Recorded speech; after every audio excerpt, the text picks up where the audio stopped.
Hello and welcome to the program. I am Façade Ogrinde. Nothing divides public discourse in Nigeria as much as the issue of fuel subsidy removal policy of the federal government. You see, Nigerians have come to enjoy a discounted price of premium motor spirit, but the government says the burden has become too heavy. According to Zainab Ahmed, Minister of Finance, Budget and National Planning, Nigeria spends 18.39 billion naira daily on petrol subsidy payments. Meanwhile, the controversy surrounding the actual amount being subsidized and the alleged corruption of officials continue to overshadow the argument for the retention of the subsidy policy. We're joined now by Johnson Chukwu, CEO, Cowrie Assets Management Limited. Thank you very much for your time. Now, for the sake of clarity, help us shed light on the controversy of fuel subsidy removal policy. It's clear that the government will save trillions of naira, but how will the economy receive a boost if all key economic indices such as inflation record a jump? Thank you, Façade, for having me. Every economic policy we have its own downsides. But what you do, you weigh the upside and the downside and look at which one is actually of stronger benefit, or if the benefit is higher than the cost to the society. The issue around subsidy is that we have continued to enjoy subsidized petroleum products at the expense of critical infrastructure, social and physical infrastructure. You did mention that about 18 billion is spent daily, which amounts to about 554 billion. 540 billion every month, which simply means that if you continue at that rate, in 10 months, you would have spent more than 5.4 trillion naira. And that means in a year, we will suddenly spend something like 6.5 trillion naira on subsidy. The question you ask yourself is that, can the government afford that? The government cannot afford that. Total federal government revenue as of November last year was 6.5 trillion naira. And that's about the amount we're going to spend this year if we continue the subsidy. But back to the aspect of your question is that if you're going to drive up inflation rate, so we're going to see a worsening of standard of living. But the converse, depending on how the 3 tiers of government deploy the benefits of the subsidy removal. I'll give you an instance. On average, Nigeria's 3 tiers of government share about 700 billion naira monthly. And we spend about 540 billion naira monthly on subsidy. So if you are going to claw back that 540 billion we spend a monthly basis, it then means that the 3 tiers of government will see something like 1.2 trillion naira every month, or 1.2 to 1.3 trillion naira every month. That's almost 100% increase over the amount that's being allocated. It then means that the 3 tiers of government should be able to do more infrastructure. They should be able to meet the obligations of the citizens in terms of salary payment of workers, public workers. Sorry to interrupt you there, but what's the guarantee that the money saved will be used for the right purposes, especially if you factor in the problem of corruption in Nigeria? Well, then I cannot guarantee that all the 36 governors and the 774 local governments and the federal government will effectively and judiciously use the windfall that will come from subsidy removal. Well, what I will only say is that we need to be more active as citizens. We need to ask the right questions. We need to put the governments on their toes. We need to hold the governments accountable. Today, we have the Freedom of Information Act. We should also get our National Assembly and State Assembly members to be more activist-oriented.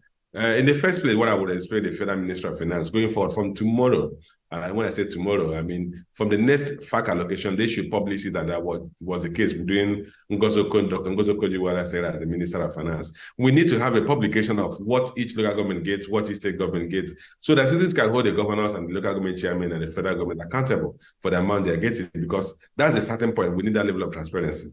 Then we should have a talk of citizen activism. Where each and every one of us will hold our governors, our local government chairman, and the president, the ministers accountable. We should request for monthly briefing by anybody in the executive position of governance in the country. And then we should have town hall meetings where we can ask direct questions on how our resources are being used. We should begin to scrutinize budgets when they are presented, and also ask for report on budget performance and compare with the budget. And then for those like one of like my new governor say that we're going to an era, the governor of your state said we have entered an era where the projects being executed by government will not be brought to the notice of the citizens through newspapers and media.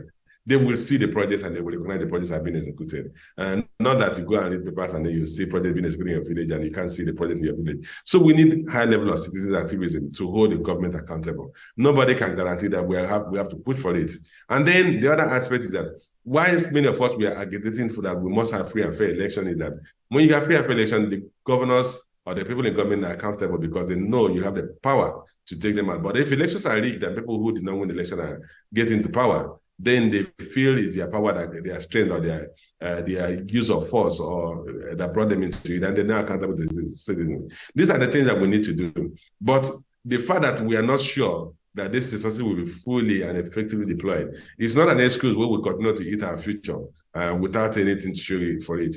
Today, Nigeria has 133 million people who are living in that multidimensional poverty. The Minister of Planning said we have about 66 million people who are living in financial poverty. That means that the subsidy we've been enjoying for donkey years have not helped us to improve standard of living. Today, our educational standard have been collapsed. Healthcare has collapsed. Infrastructure roads, government cannot build roads. And the government is borrowing every kobo that they are spending on infrastructure. You can't continue that way. So on the basis that we're enjoying subsidy, the subsidy has become an albatross to us because it has contributed to weakening or worsening our standard of living as a people, and we can't continue in that trajectory forever. All right, now, the group CEO of the NNPCL, Mele Kyari, has assured that competition among major players in the oil sector would force down the price of petrol.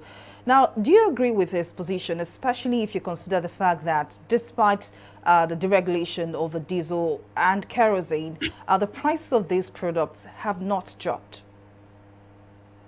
No, I agree with him absolutely. Let me tell you, Façade, at some point, the price of diesel had gone to almost 900 naira per liter. Today is about, at the labor price, just about 500, 525, 535 naira to a liter, because competition is there. Those who imported diesel at high landing costs, we are compared to sale at losses because competition brought in products at lower landing costs. And that's what will happen. Then our local market will reflect international markets. Markets have been moving, oscillating. We saw Brent and other benchmark crude decline in the past few days. So that will also reflect in the price of refined petroleum products. So anybody who lands at a lower price will sell at the lower price, and that will force down prices. It will be driven by competition. I have no doubt about that. Even as of today, NNPC came out with a circular that price of PMS, where, for instance, we go for 515 naira. In the, today, in the independent market that's selling for 500 naira, because that's what competition is. Competition has made it impossible for them to sell that even at the price NNPC retail wants to sell. And I think that will eventually happen. Market factors, forces of demand and supply will eventually come in and then determine the prices. I have no doubt competition will weigh in. At what point would Nigerians begin to enjoy a semblance of respite from the effects of the petrol price hike? I mean, that's what, everyone is looking forward to. I wouldn't put a timeline to it, but I know that from the next couple of weeks after the dislocations that were caused by the subsidy removal settle, we should begin to see competition coming.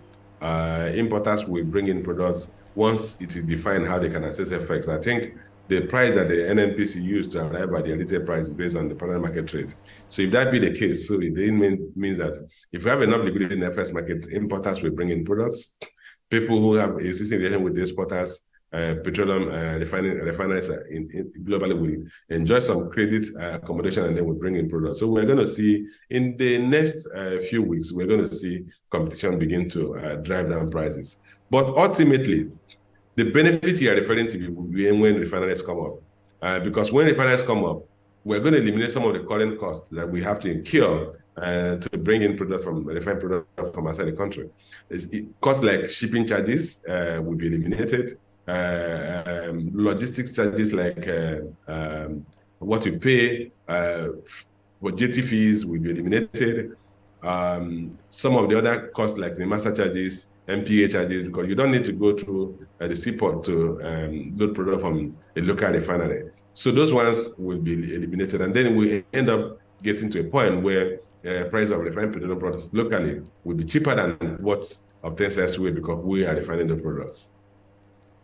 And indeed, Johnson Chuku, CEO, Kari Assets Management Limited, thank you very much for your insight. And we truly hope that, everything works out fine. I mean, it's for the benefit of every single Nigerian. But thank you very much for your insight. We'll take a break now, but Money Matters returns shortly. Just stay with us.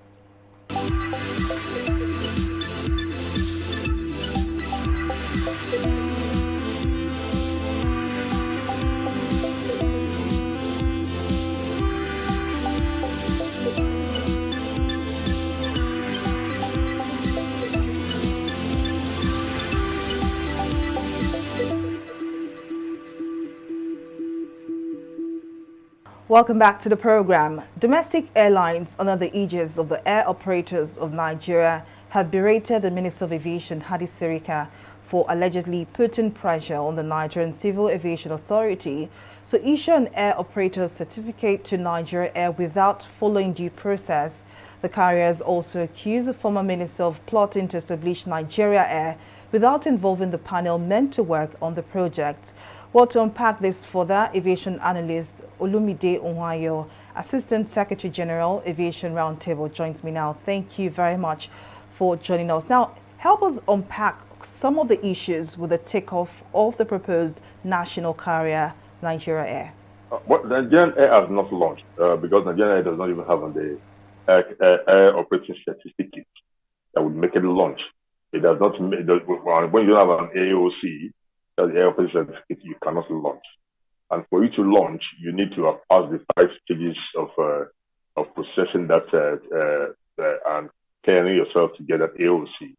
In addition to that, you are supposed to have a minimum of 3 aircraft owned or leased, but we will be the Nigerian registry.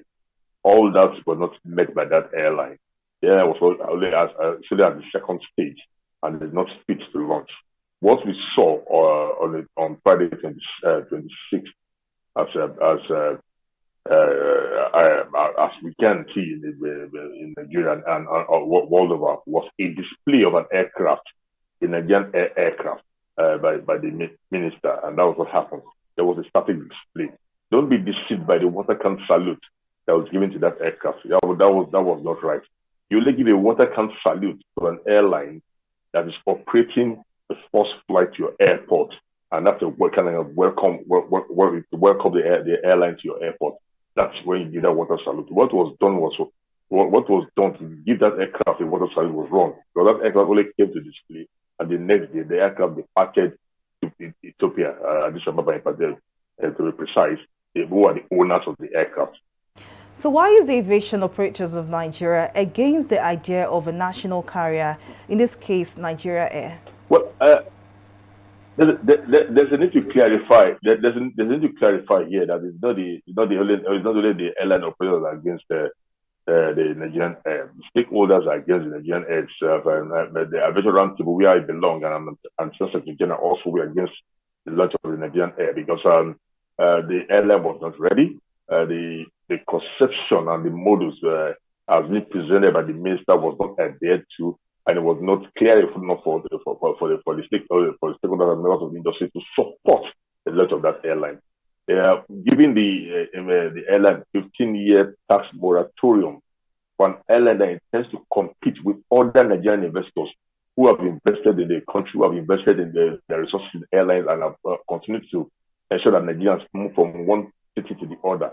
Was unfair, and that was why they objected and they went to court. And justifiably, the court put an interlocutory injunction holding acting status quo to remain. But unfortunately, the former minister breached that through the court process aside and continued buffoonery of trying to launch an airline. And at the end of the day, all he did was come and display an aircraft that is owned by the Ethiopians, registered with an Ethiopian registered aircraft, crewed by the Ethiopians, both the cabin and cockpit crew, and the aircraft had to go back where it belongs to. I think Nigerian Air is dead on arrival. That airline would not see the light of the day. So walk us through some of the processes of obtaining an air operator's certificate from the Nigerian Civil Aviation Authority. Well, you see, like I said in the beginning, there are 5 stages, and what the stage they are in right now is just the stage of presenting the manual, which is stage 2. But in doing that, you after the manuals, you need to present some other documentation. You need to bring the aircraft in. They need to see the aircraft. You need to test. You need to do a test run of the routes that you intend to fly, and you're going to do with the pilot and the aircraft, and the inspectors will be on board to inspect and see that your level of compliance and knowledge of the industry and the routes you intend to operate. All this has not been done by the carrier itself. As of today, the airline does not have an aircraft that it owns. And again, all the other statutory officers that are required for the airline to comply with the registration process are not even in place. So all they've appointed is a DG, and they've been this battle back and forth between the Nigerian and Ethiopian authorities on who would present this category of staff and all whatnot. And that has further delayed the documentation and processing of relevant documents with the civil aviation authorities. So the airline is not in existence. It's more of a paper tiger. And I feel like the minister was too eager to tick that box. And in the eagerness to tick that box, he was looking for everything possible to get a goal. And at the end of the day, he shot himself in the foot, and that airline today does not exist. It's more of a paper than an airline. An airline would have an aircraft, an airline would have a requisition officer, an airline would have an office or website that you can click on. You could have it was wrong to have said the aircraft was going to fly May 29. Before you say you want to fly May 29, you must have had you open your website, you must have had your AOC, you must have the aircraft on ground, your crew, all uniform, were trained and certified. All these are not in place. And thinking that you're going to, at the end of the day, I think that line was just more of a dream. But you see, we need to give glory and thank the Nigerian investors. Since COVID, we've had 5 airlines. The 5 airlines, let me list them for you.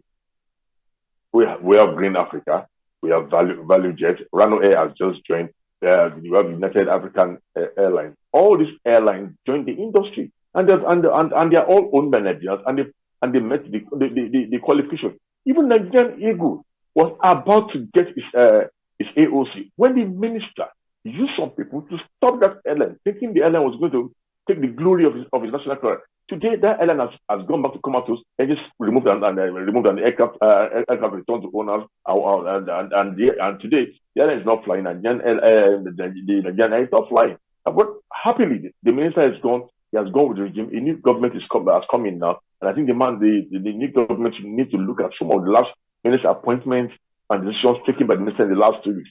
Obnoxious, more of glory taking, and just trying to cause some confusion within the industry.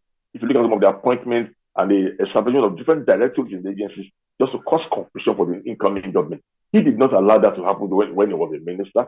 He was supposed to be under the Minister of Transport, but he refused to work with the Minister of Transport. He went ahead using his closeness to the presidency to create the Ministry of Aviation and had his way. He also did not even form a board for any of the agencies, which is a requisite in the act of the agency that each of the agencies must have a board of directors. He did not. He singularly and soul-heartedly was the minister, was the board chairman, was the board and the end of these agencies. It was one that was getting contracts approved from the Federal Executive Council, and the one that was implementing the contract and ensuring and buying and selling out of what was needed by the agencies. Now, barely 12 hours to live in the office is naming the board for the agencies. What's rubbish? What's rubbish? I just hope the new government will look at all those things and reverse them. For the industry, the industry will move ahead with or without him. The airlines will move ahead with or without the Nigerian Air Project. If the Nigerian Air Project eventually sees the light of the day, welcome to this, and you should be ready to compete with the rest of the airlines in the industry. Well, Olumide Unwayo, Assistant Secretary General, Aviation Roundtable, thank you very much for your time and your contribution. And it's a wrap on the program. See you again next time. I am Façade. Bye for now.